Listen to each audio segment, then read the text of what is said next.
You never know. Hey, Grant, I was Googling you and this came up. We just wanted to. We're on. Perfect timing. There we go. I'm curious, actually, what because you're coming in from Toronto. What was the scene like when you were, in terms of like, who were your teachers and just kind of what was just the general kind of vibe at that time?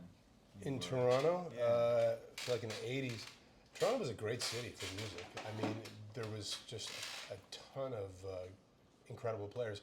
Like I still say to this day, like outside of New York City, Toronto probably per capita has the highest level of musicians. Like it had the whole Boss Brass band there when I was a kid. Yeah. You know, Pat LaBarbera was there.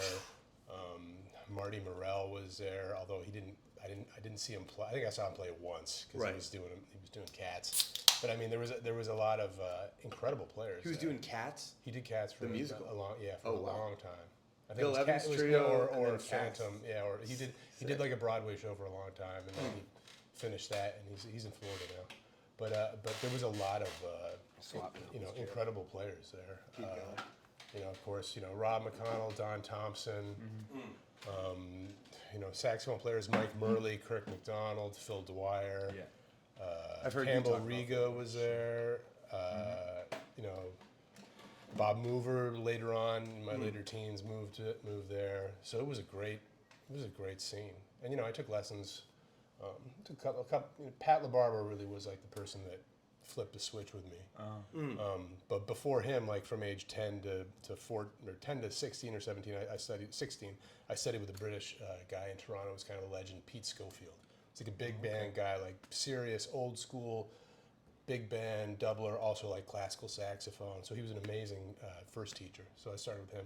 But when I was about 14, I took a lesson from Pat LaBarbera, and that's when it just like, then I was just like, shit, you know, Wow. made me want to just start fucking practicing all the right. time. What was the vibe in the? Do you remember it? I just remember he gave me like we played a little bit. I mean, by that time I could already play, but you know, we played and he just gave me some like passing note stuff and some arpeggio stuff that was just like, wow, I just, you know, Wow.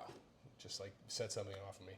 So I was like, went from practicing like half an hour a day, and I was like 4 hours, 5 hours. What were you practicing before that? Like. I just do my lesson stuff. I played classical saxophone, and you know, my teacher made me play classical saxophone as well, which I at the time I didn't really dig, but in hindsight, I'm glad that he made me do it, you know, because I think it gave me gave me some control. It's great for learning an instrument, you know, playing classical music. Yeah. An instrument is kind of I don't say mandatory, but it's a good idea.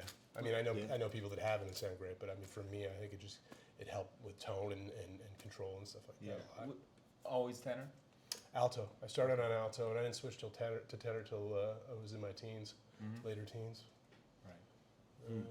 And so when you took that lesson with LaBarbera, you were still playing alto. Yeah, I was like 14. And then was there a scene that you could go out and play? Yeah, and then, I started going to a. This is Toronto for our listeners, by the way. Yeah, this is Toronto. I started going to an arts high school when I was 15, a school called Claude Watson School for the Arts. And there I met like a bunch of, you know, young players, people that could play. Jake Wilkinson was a really good trombone player that was there. And Ben, you know, a piano player named Ben Verity that went on to open one of the biggest toy companies in the world, Spin Master Toys. wow. Whoa. You know. But and Evan Rich, really good, really Steve Gilmore bass player, really good players. And so we had like a little quintet in high school. So I started playing around with that. I started playing around with Jake. We had a steady gig when we were like 16, 17, playing in bars. There was a bar called Say What down on Front Street, and played there for ages. And there was, and you know, really good. And then we met like the older players, like when we were teenagers. We met a lot of guys in their 30s and stuff that we started playing with. You know, Fabio Miano was a great piano player, a good friend of mine there. And there was just a lot of local Toronto guys that were really good players that were around that. And I was lucky to play with them. Also, there was a great drummer. He's still around. He's in Montreal now, but his name was Norman Marshall Villeneuve, and he was like the Art Blakey of Canada. But he was great. He was like he played. He was from Montreal. He's in his 80s, mid 80s now. But he was really a fantastic drummer. He actually. He got offered the gig with Duke's band, the Ellington band. Oh wow! In the 50s, but he played a couple of concerts with them, but he couldn't get his immigration stuff together. So he couldn't take the gig. Wow. But he was a really, really great drummer. So I worked with him, and he had like a Blakey type band. And I remember we brought up Curtis Fuller and did a week with Curtis Fuller. Up there when How I was a old were teenager. you? I was about 18, probably. 18, 19, 17, awesome. 18, 19. Damn. Yeah. What was Curtis Fuller like that? He was great. He was Yeah. very cool. Yeah, yeah. Very nice guy. Incredible. And what was the scene in terms of like, because we were just talking about venues and schools in the city and how much that either can make a scene happen or not. Yeah, You know, I mean, what Toronto was it like at that Toronto point? was incredible. I was talking to my sisters about this when I just got back from visiting the family, and just how there was so many clubs in Toronto. I mean, there was like George's Spaghetti House, which was kind of like where the local players played. Myers Deli there was two places, Myers Deli, two locations. There was a place called East 86th Street, I think. There was the Bermuda Onion. There was the Top of the Senator. There was all these, and then before that there was Café de Copain. There was the Montreal Bistro.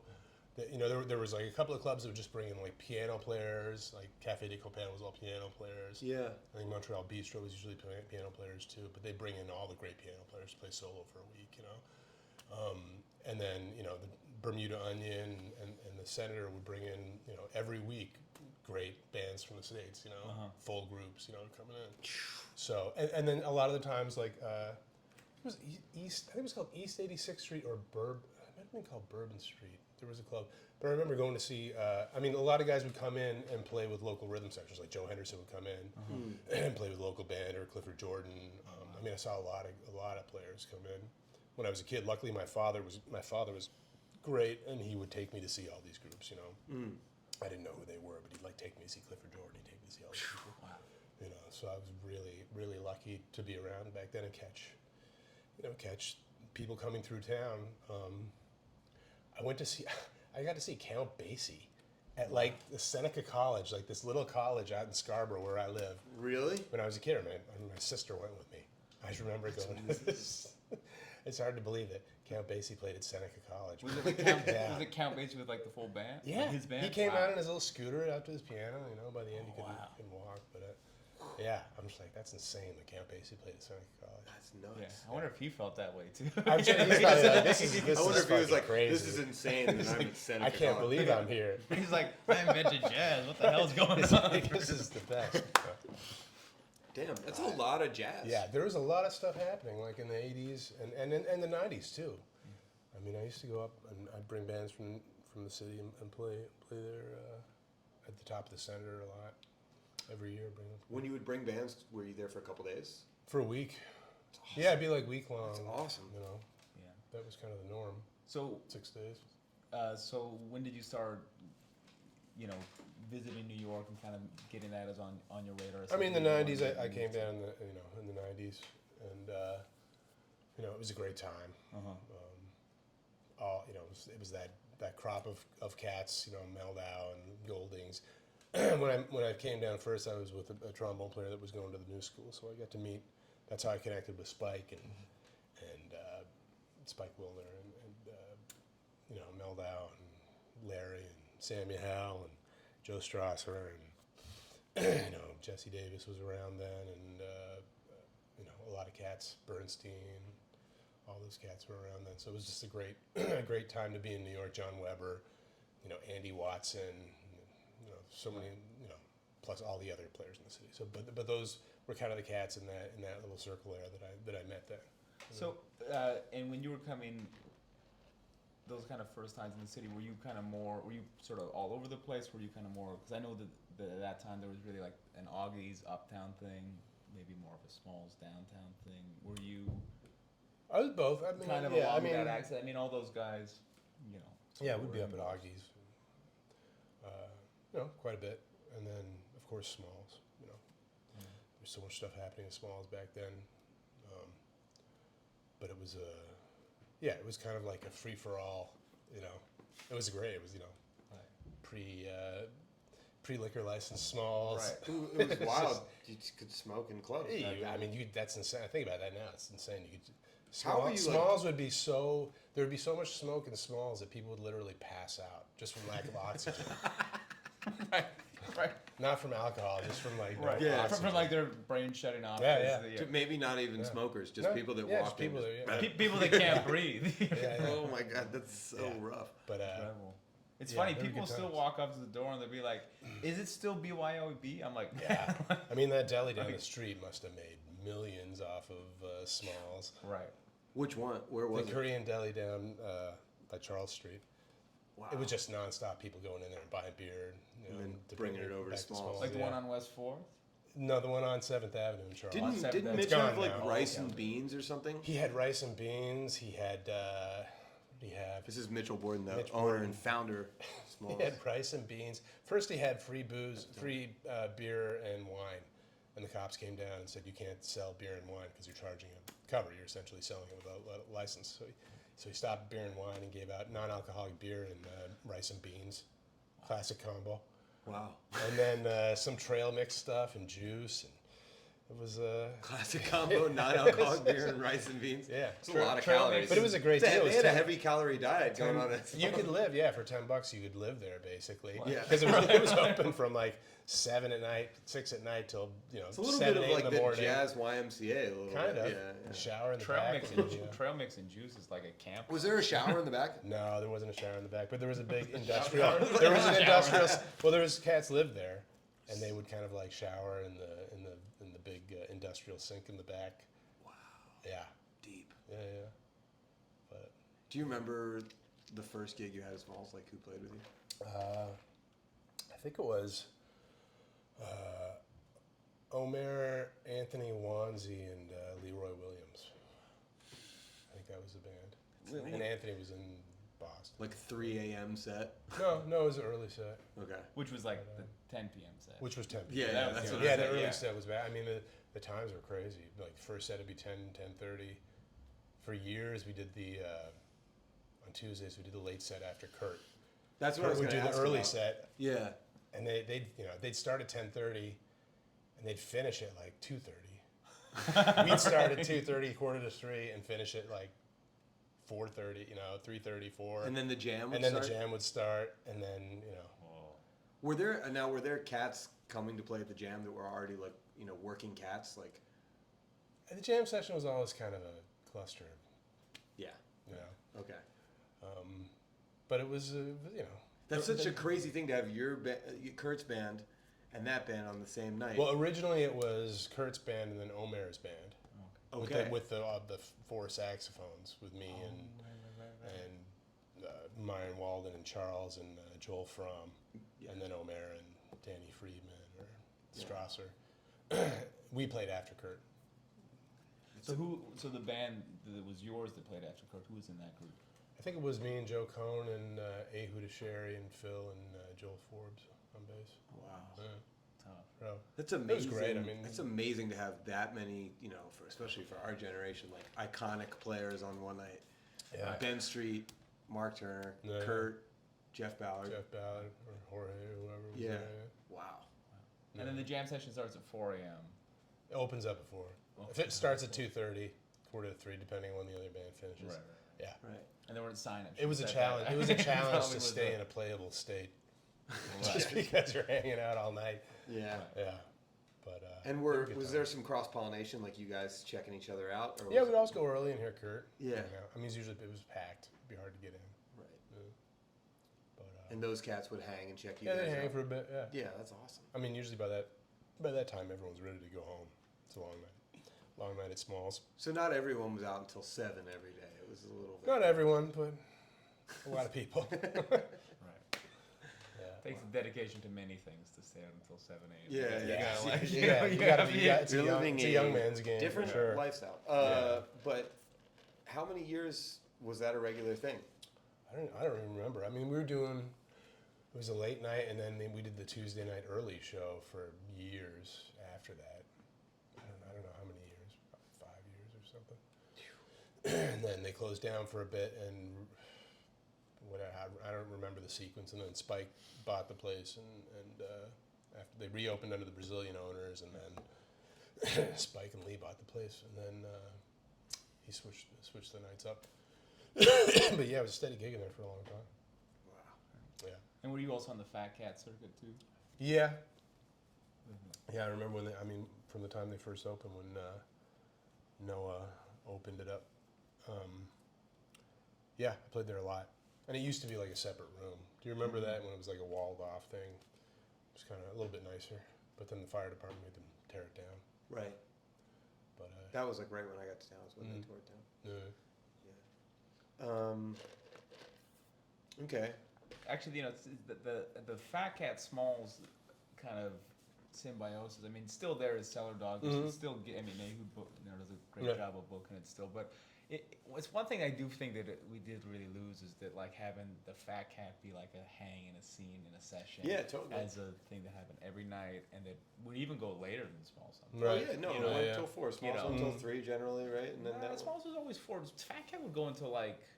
no, Fat Cat went until 4, but for Till some like reason 4, but it would go. there was a you could movement still over to walk Fat in. Cat at like 2:45. There was some sort of like Smalls at least for Smalls would us. still be 4 a.m., but I feel like you could still kind of like after Smalls closed at 4, you could still walk into Fat Cat and like have a drink. Even like Really? I think I Yeah. remember like something like that, but then so many guys could just bounce in between it. I mean, that was right up until COVID. It was just like there was such a nice just kind of circuit there Yeah. between Yeah. those two clubs. Yeah, and then Kettle of Fish for like the very final. Kettle or Fisher, like the Final Nail, real or- demons. The bistro, Or- Corner Bistro. Corner Bistro, or like 55, just for another flavor. Like Right. if you wanted to walk over there, you're like, oh shit, Mike Stern and Bob Franchini are playing over Right. here. Yeah. Meanwhile, you're at small. There was just so many.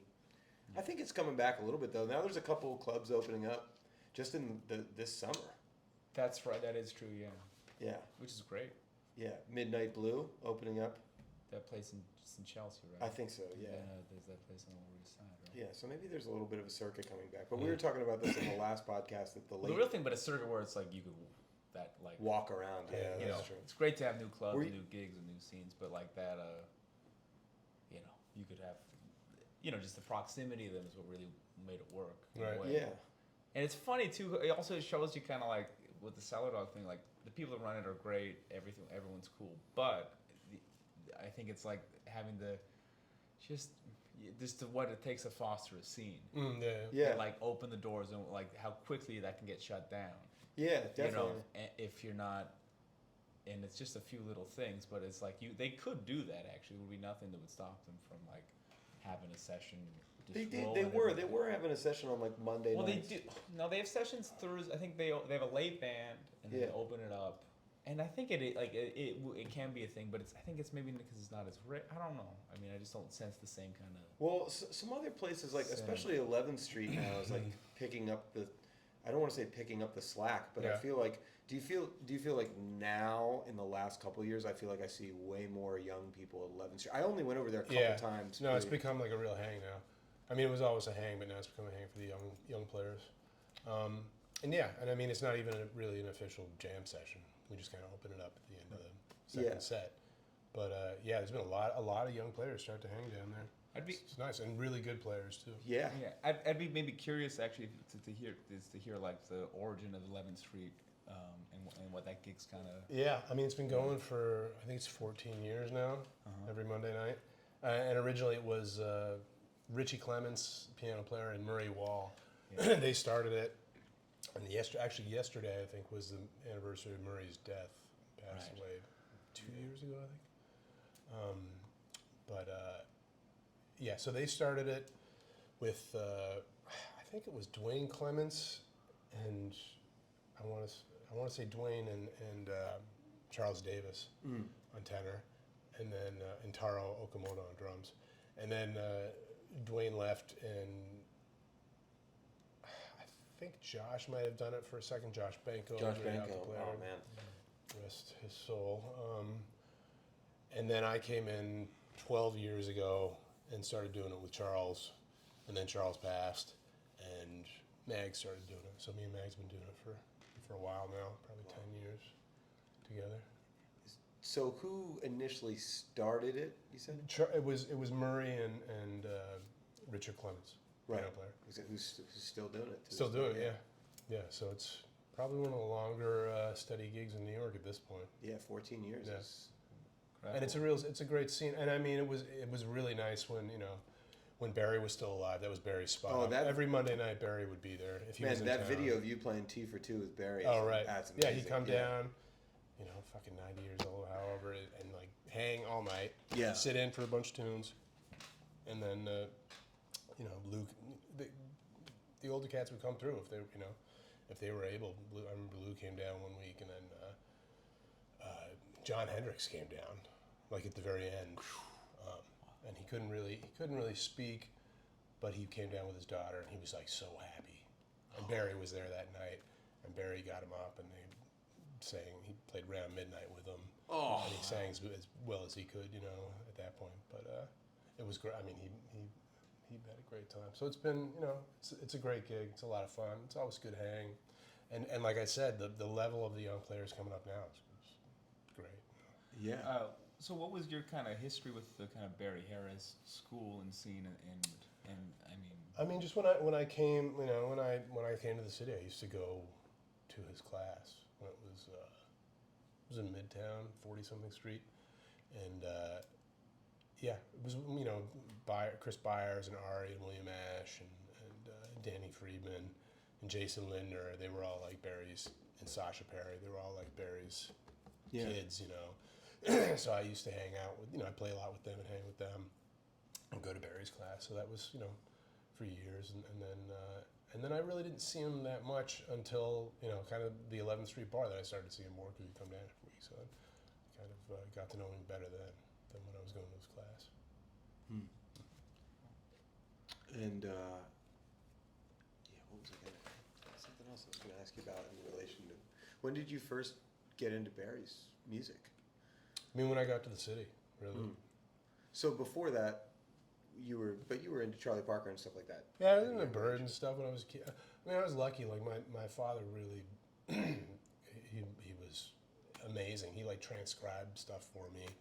Really? Like the first stuff I learned, he had transcriptions of Wardell Gray, like the Jeep is Jumpin' and Jackie and Twisted, that he like handwritten out for me that I used to play when I was a kid. was he a saxophone? Yeah. He was a guitar player and a piano player. Oh, And he played trumpet as well. Right. But he was mainly a guitar player. But Was he a full-time gigging cat? No, or- he was an English teacher, high school English teacher. But he was a part-time musician. But you know, he knew, you know, like your dad, he knew a million tunes. Yeah. He was always at the piano when you know, whenever he was home. He was always at the piano, just playing. Yeah, exactly. Playing tunes, you know, playing music on the reel-to-reel, you know, and you know, the record player, whatever. But just constant jazz, and not just jazz. I mean, he liked other, you know, a lot of other stuff too. He was actually, there was like country music playing around the house. You know, he grew up in Prince Edward Island, the east coast of Canada, and so he used to play country guitar. When he first started, he played country guitar, and he actually got offered the Tex Ritter. You know Jack Ritter, Three's Company. Yeah, Jack Jack the actor. Ritter, yeah, His yeah. father was Tex Ritter, and Tex Ritter. yeah, it was a famous country musician. Tex Ritter. That's And a solid country that's music. That's solid a country, great yeah. name for country music. But he came through Prince Edward Island, and I guess his guitar player got sick or split, and so they hired my dad for the gigs when he was really young. I think he was 18 or something. And they hired him, and they offered him the gig, and he turned it down. He offered to take him on tour, but kind of luckily he turned it down because I probably wouldn't have been born. Right. I would have been born somewhere else. Right. Man loved his homeland. He didn't want to go. Yeah, right. Right.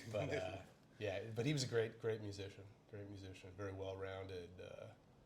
You know, very knowledgeable person in general. You know, I think Eric's father was also an English lit yeah, I think so. professor. He might have been at a university level or something. Yeah. Yeah, my dad taught high school, but he was, incredibly knowledgeable about so much stuff. Just It's amazing. He's Shakespeare. writing out solos for you. That's Yeah, transcribing solos. Good dad. Yeah. Yeah. And tunes. I mean, he'd write out I have fake books that he'd written out of just tunes that he loved. He had great taste in tunes, and he'd just write out these fake books, you know, that I still to this day have. And I'll go back to, you know, look up tunes and changes and stuff. get great changes from those. I bet. Yeah. Yeah, I do the same thing. My dad's got a bunch of those books lying around. The answer is probably obvious, but I mean, you're a real, I feel like you know a lot of songs and have a really kind of deep, just knowledge of a lot of different songs. That's my impression. I mean, I know. I feel like that maybe to a degree would. I mean, I assume that's coming from your dad.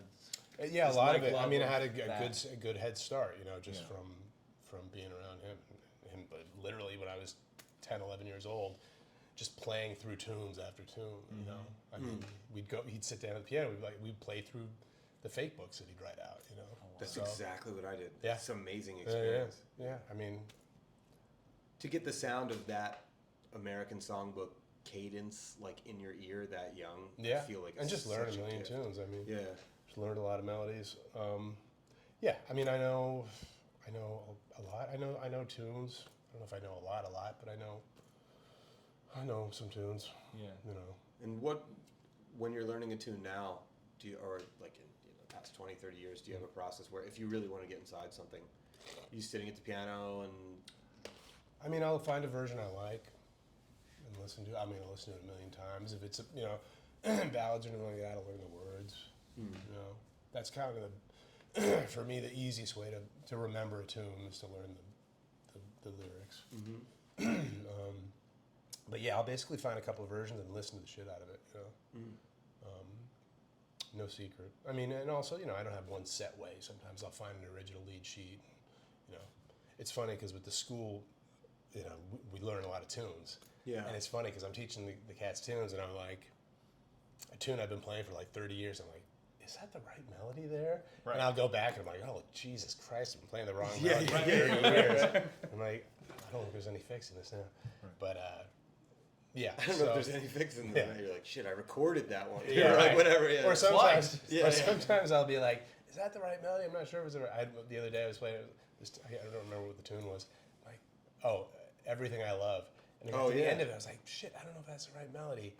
And one of the kids was like, he's like, no, that's the right melody. And I'm like, no, man, I don't think it's right. And I went back to like the original sheet music, and it was right. So There you go. anyhow, Right. Stuff yeah. sticks. Right.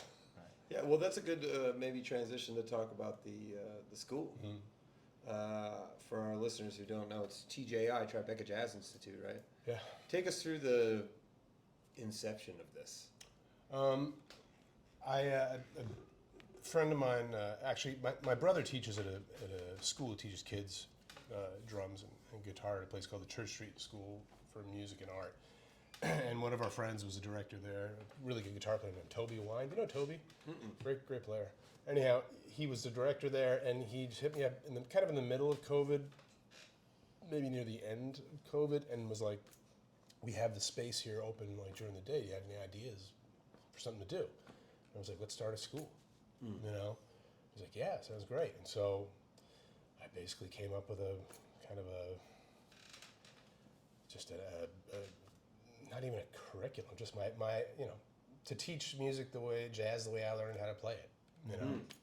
So play with cats that are better than you Yeah. know, and just play a lot and have the teachers come in, keep it small, keep it affordable, you know, because there was a couple of things that I you know that I really thought were important, and one is for players not to get bogged down by unnecessary stuff. It's for people that want to be players. It's not for people that want to be teachers. Yeah. It's for people that want to focus on just playing. So Right. the beefs I've heard over the years from people I've known that have gone to school or taught is that they're bogged down by just papers, Yeah. essays, whatever, Liberal school arts stuff, classes just too. stuff that they, Yeah. it's fine. And by all means, I'm not anti-education or anything like that, but I've always felt that time is of the essence. You have a very kind of short window, small window. Yeah. From your 19, 20 until your like late 20s, where that's where kind of the meat of your stuff gotta is get going it to get cooking done in that In that time. time, I Yeah, really think yeah. like the brain kind of loses a little bit of its elasticity. Definitely, for sure. So anyhow, I wanted to make it so there was no distractions. It was just playing. I wanted the teachers to be able to be honest with the players and say what they want Right. and what they need to say. Not in an abusive way, but in a direct way to cut the crap and get to the point and help Yep. people get better. Totally. And I also wanted to make it affordable, because I've just seen so many players over the years just mired with debt for years and Oh, yeah. years, and it just seems so. And then get out of school and come take a lesson, and I'm showing them stuff that Yeah. they should have learned that they didn't. So I wanted to make a place that had those three elements in it, and we did it. And thank God for the Church Street School for Music and Art is a great institution. It's a nonprofit music school right in Tribeca, right by the Django. Yep. it's an incredible space. Great people work there, and they love, they're totally with the idea and the concept behind it. And so, it's crazy. I just started it. We put up stuff on Instagram and Facebook, and we got all my favorite players, the top players, to come and teach.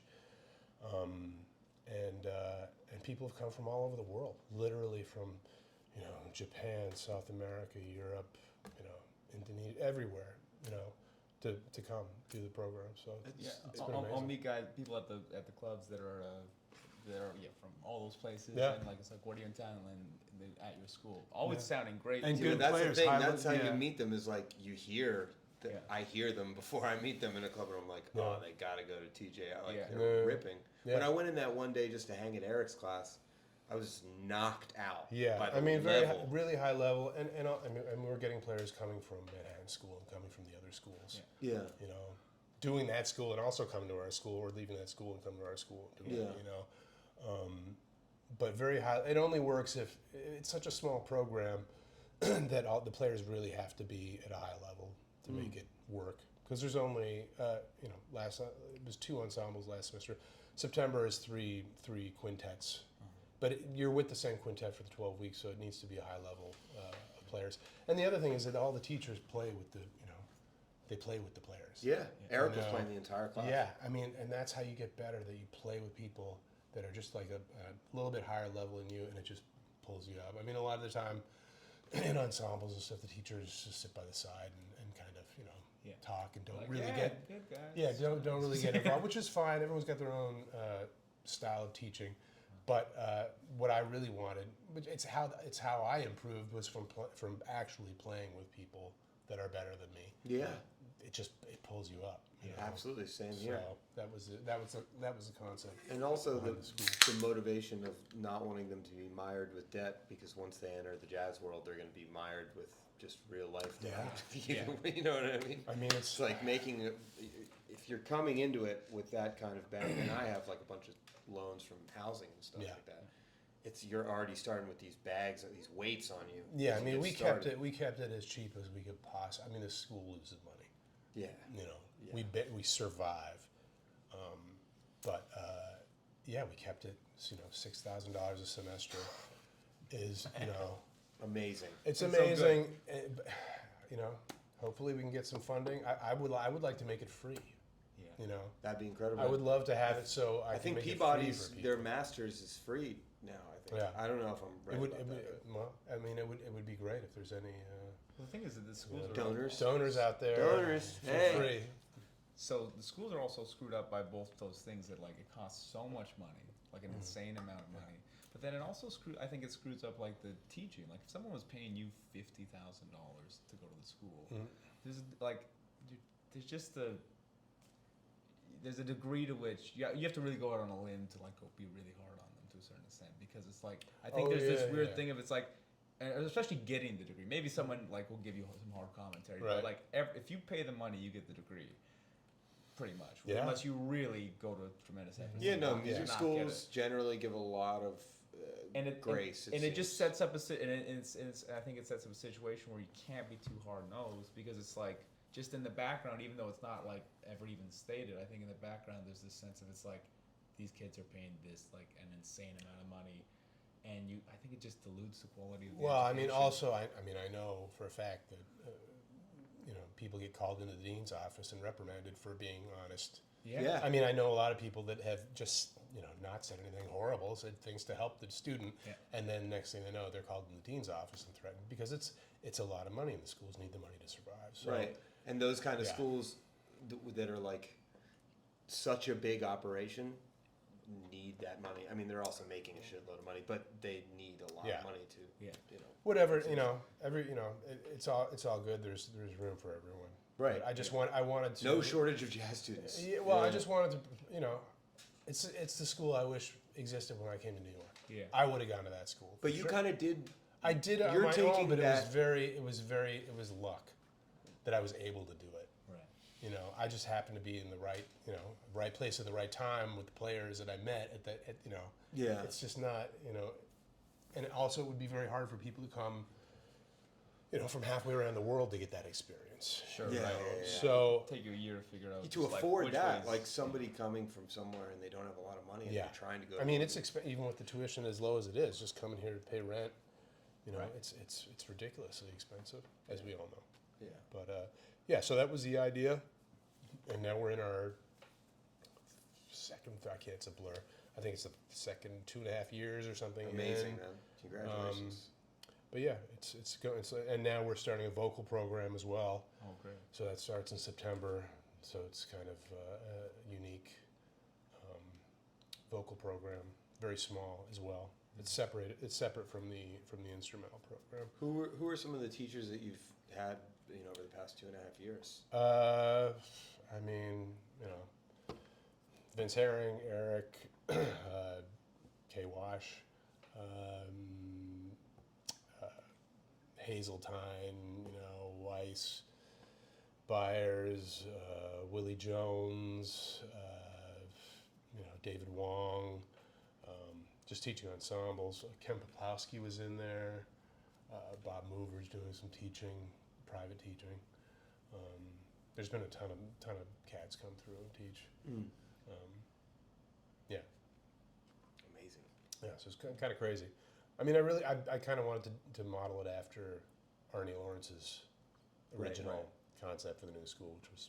Can you talk a bit about that? Yeah, Just for the people that might not know. Because you were just hanging there. You said you Yeah, I came just down with come a and hang. trombone player that was. Yeah, Jake Wilkinson. Okay. Plays trumpet now, but yeah. So Arnie was running the new school was Arnie's program, and yeah, I think that's what he kind of envisioned was just like an organic jazz school, But it gets hard, It's hard once it starts to get big or once you get accredited.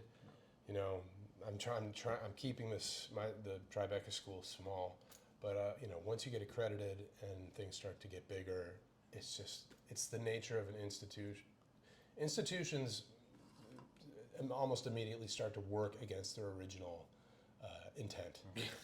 No matter what it is, whether it's a school, whether it's, like football is a good example. I heard somebody give the example of football. Like it started off as like, in colleges, it was a way for kids to blow off steam, and then it was like, oh, well, then we'll have games on the weekends, and then all students started to come to the games, and they figured, oh, well, we should have teams, and they have teams, and then next thing you know, it's like Biggest sport in it's the like the country, biggest yeah. sport, and it's not about education, and it's just about it's just an example of just like how things Can just. how it goes with Explode. institutions, Yeah. So it's very hard to keep it. That's why we're not accredited, and we don't want to. Yeah. Yeah. Well, I think that's the thing that also that a lot of schools and a lot of students going into schools don't realize that what they're entering into is an accreditation process. Right. And that with that, that's like, and I think that that's not a lot of times what even necessarily they want. Right. Especially if you're a musician that just wants to play, do that stuff, and no wonder they end up feeling frustrated because they're doing all these different course requirements. They're like, well, why am I doing this? The reason you're doing it is because there's certain requirements of an institution to give you an accreditation Sure. that come from the state level. Yeah, and I mean, if people want to And- become teachers and stuff, I mean, And it's that's it's- it. it's Yeah, it a- makes But if you total don't sense. want to do that, then it doesn't make any sense Right. at all. And that's a really Well, important there are thing. some performance programs throughout the U.S. that are very, very good, and I've been to them, and they have great teachers that are friends and colleagues of all Sure. of ours, and they're great. And some of them are state schools, which make them affordable. There's some Well, there's great great. programs. I'm not saying there's not. There's great schools. There's great education. There's all that. But there's this other thing happening, which is like this. Like you have to do certain things to get a degree. You're getting a degree. It's not Yeah, just yeah. about learning stuff. Yeah. It's about like essentially completing certain things, which can be fulfilling educational things or not. But it's just like you have to complete X number of things to get this accreditation. Right. And there's no escaping that. And I think that's where a lot of frustration can come from. Well, yeah, if you're trying to, And that's also what you're really paying for. yeah. You're not really paying to learn. I mean, so many You're people. really ultimately paying to have get that accreditation. Like that's kind of essentially where the institution and the money's coming from. Because you don't really need to pay anyone anything to learn how to Well, play. you got what? You did a master's or doctorate? I did a master's at NYU, Yeah. and it was a pretty loose program. It was and in ways that I guess were good, I suppose.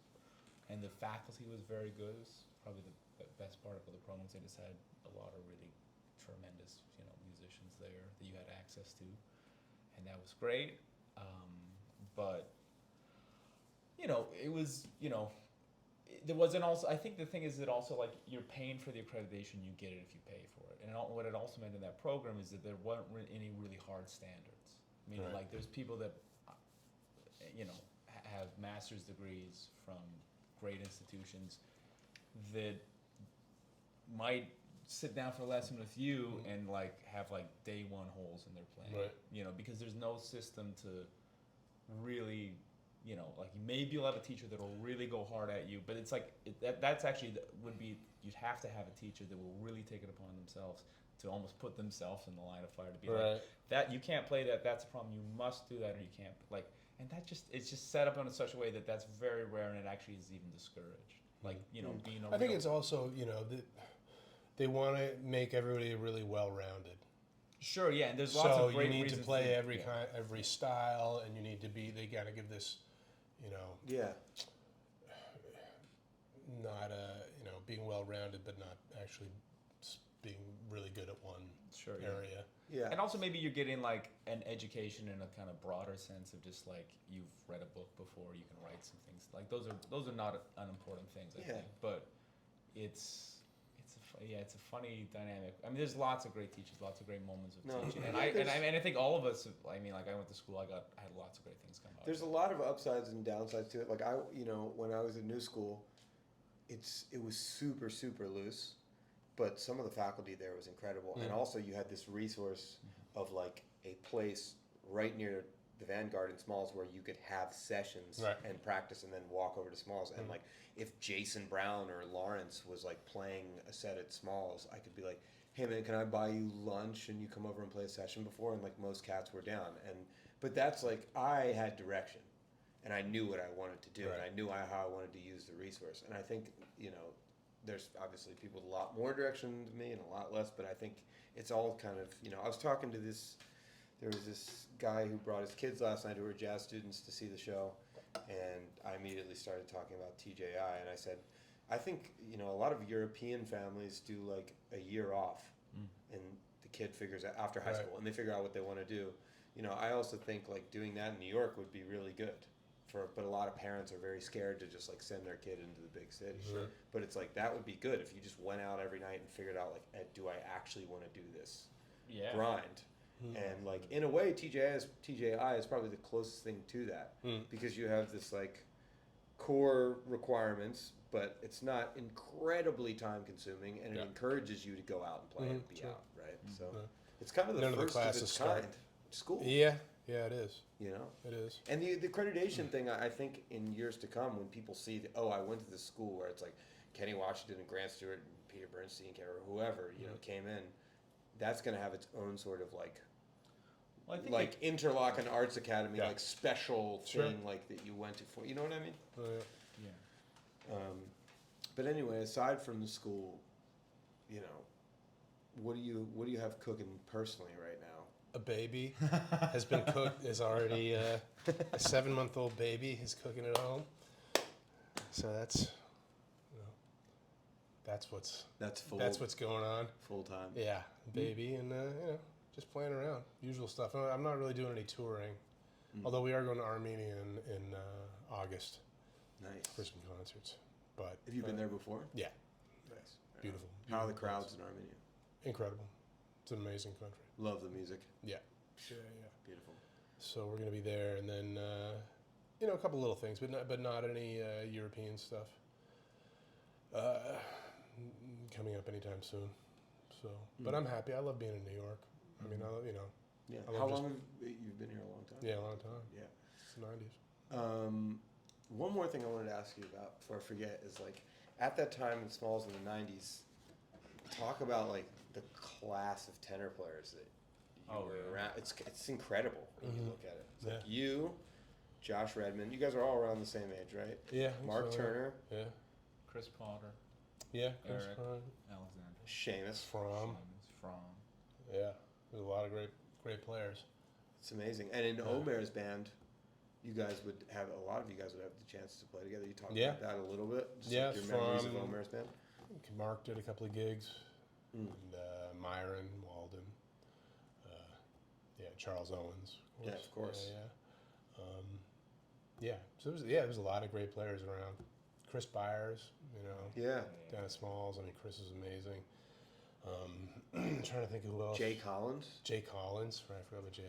Haven't seen him in ages. Yeah, there was a lot of. Yeah, he was in the Omer band. I forgot. But yeah, there was a ton of good players. There's a good crop of tenor players. It's funny how it goes in waves. Like you'll have kind of like 5-10 year like decades where there's like a ton of good players in one instrument. Right. Like I feel like right now there's a lot of really good young trumpet players. Yeah. Like Yeah. on Monday night there's like 4 or 5 like really good young trumpet players. Right. Like higher level than any Bass too right now. bass. Yeah. Yeah. Like It's the bass coming players. for you, Clay. They're coming Yeah, for they're coming. Yeah, I know. I'm feeling the heat, believe Yeah, me. yeah. Yeah. And back then, would any of the older tenor players come down to Smalls and like Charles Owens well, told me a yeah. story about George Coleman coming in one time and I mean George Coleman still comes down there. yeah. I mean maybe not. Yeah. I mean he played there not too long ago. Yeah, Right. he comes in. But he was George saying on comes his out. own gig, like Charles was playing one of his original tunes, and he heard this, like it went to the piano solo or something, and then he's like closing his eyes, listening to the music, and he hears this tenor come out of nowhere on his original tune, and the guy had figured out all the changes, of course, perfectly, and he's like opens his eyes, and it's just George Coleman Oh, really? coming I out of never the heard that smoke. one. Yeah, Oh. yeah, and I was like, Yeah. did stuff like that happen all the time? Not all the time it would happen. I mean some of the great tenor players that were down. Like I forgot about Bubba Brooks. You know Tina Brooks? Yeah, Yeah, his True brother Blue. Bubba Brooks. Oh. Bubba Brooks. Bubba Bucks. Bubba Brooks. Bubba Brooks was down there. Used to play down there with Neil Miner. Tina Brooks' brother. Yeah, Bubba Brooks. And Bubba kind of played more like This is Prez, deep. I've never even heard of him. like Prez-ish kind of Wow. vibe. Oh, Yeah, yeah. I mean, not necessarily at Smalls, but just around. There was like Junior Cook Yeah. was around. Cecil Payne. I mean, Charles Davis. Trying to think of other. Clifford Jordan died pretty in the early-ish '90s. But yeah, there were a lot of great older players around. C Sharp was a guy that I died like right kind of before I got here, but he was legendary, an alto player. Yeah, there's that picture of him on the wall at Smalls. With Yeah, Hutch is like 18 with Yeah, C Sharp. yeah, he used to hang. Tommy Turrentine and C Sharp used to play with Ari and those guys. But yeah, there was a lot of good tenor players. And there was a lot of that going on at Augie's too, right? Like John Orr. John Orr, I used to play with John Orr. I used to play with John Orr at Hula Hands. Wow. It's like, Hula I'm like, how did John Orr end up here? But yeah, John Orr. I mean, there was like a whole other scene. Teru Alexander's father, Roland Alexander. I just saw Teru last Yeah, He's was playing at around, Small great Small. tenor player. Taru's playing again? Tonight, yeah. played last With night. his band, yeah. Oh, nice. Awesome. Yeah, Khalil Bell, drummer. Frank Gant, was around. Jimmy Lovelace, of course. Right. There was like a lot of just so many great players kind of just around. I mean, what was the energy like from those guys in terms of interacting with them, or like if you were playing, or how would they deal with? Was there any kind of version of mentorship, or just even? We're all cool. I mean, if I you're fucking never up the had changes, it. would it be like? I never had any vibe from any of those guys. Yeah. And I worked a lot. I used to play a lot with Bobby Durham.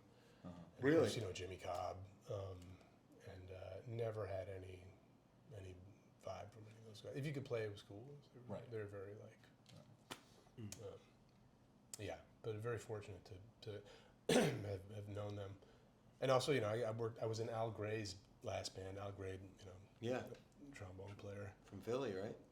Yeah, it was in Ellington's band, or in Basie's band, I should say, and just incredible trombone player. So I was in his last group as well. So that was a real learning experience to get to work with him.